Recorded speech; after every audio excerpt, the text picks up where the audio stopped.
আসসালামু আলাইকুম। বীর মুক্তিযোদ্ধাদের চিকিৎসা সেবা প্রদানের জন্য অর্থ বরাদ্দের একটি খবর নিয়ে চলে এসেছি। তবে আপনি যদি যুদ্ধের জীবন চ্যানেলে নতুন হয়ে থাকেন, চ্যানেলটি অবশ্যই সাবস্ক্রাইব করবেন, পাশেই থাকবেন। বীর মুক্তিযোদ্ধাদের চিকিৎসা সেবা প্রদানের জন্য অর্থ বরাদ্দ করা হয়েছে।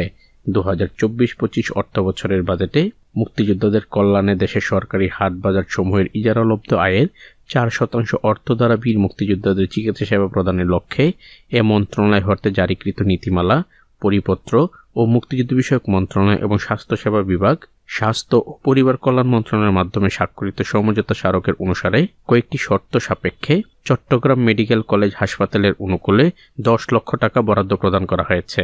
যে কয়েকটি শর্ত রয়েছে তার মধ্যে উল্লেখযোগ্য হল মুক্তিযোদ্ধার সপক্ষে প্রমাণ হিসেবে দাখিলকৃত ডকুমেন্ট তথ্যাদি এ মন্ত্রণালয়ের ওয়েবসাইটে প্রকাশিত সমন্বিত তালিকার সাথে যাচাইপূর্বক চিকিৎসা সুবিধা প্রদান করা হবে এবং অবশ্যই সম্মিলিত তালিকাভুক্ত যে সকল বীর মুক্তিযোদ্ধার 11 ডিজিটের MIS এর নম্বর আছে শুধুমাত্র সে সকল বীর মুক্তিযোদ্ধারাই এই নীতিমালার আওতায় থাকবেন, অন্যত্র তারা এই সুবিধা প্রাপ্য হবেন না।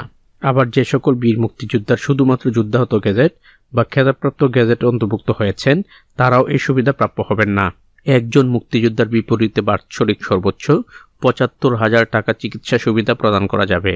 তবে নীতিমালার যা কিছু উল্লেখ থাক না কেন, মুক্তিযোদ্ধাকে তার নিজস্ব ব্যয় প্রয়োজনে এক বা একাধিকবার চিকিৎসা গ্রহণের সুযোগ নিশ্চিত করতে হবে।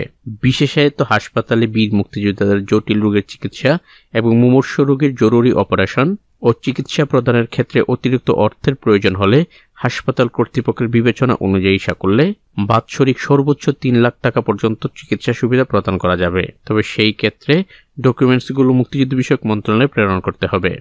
আবার সকল ধরনের চিকিৎসা পরামর্শ, শল্য চিকিৎসা, হাসপাতাল কর্তৃক সরবরাহযোগ্য ঔষধ, বেড সরবরাহ, পথ্য এবং নার্সিং ইত্যাদি চিকিৎসা সেবা অন্তর্ভুক্ত হবে।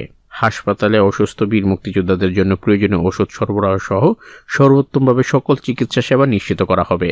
এখানে কয়েকটি গুরুত্বপূর্ণ শর্তের মধ্যে আরেকটি হলো বর্ণিত চিকিৎসা সেবা হাসপাতালে ভর্তিকৃত বীর মুক্তিযোদ্ধাদের প্রদান করা যাবে। মুক্তিযোদ্ধার স্ত্রী বা সন্তানগণ এর সুবিধা প্রাপ্য হবেন না।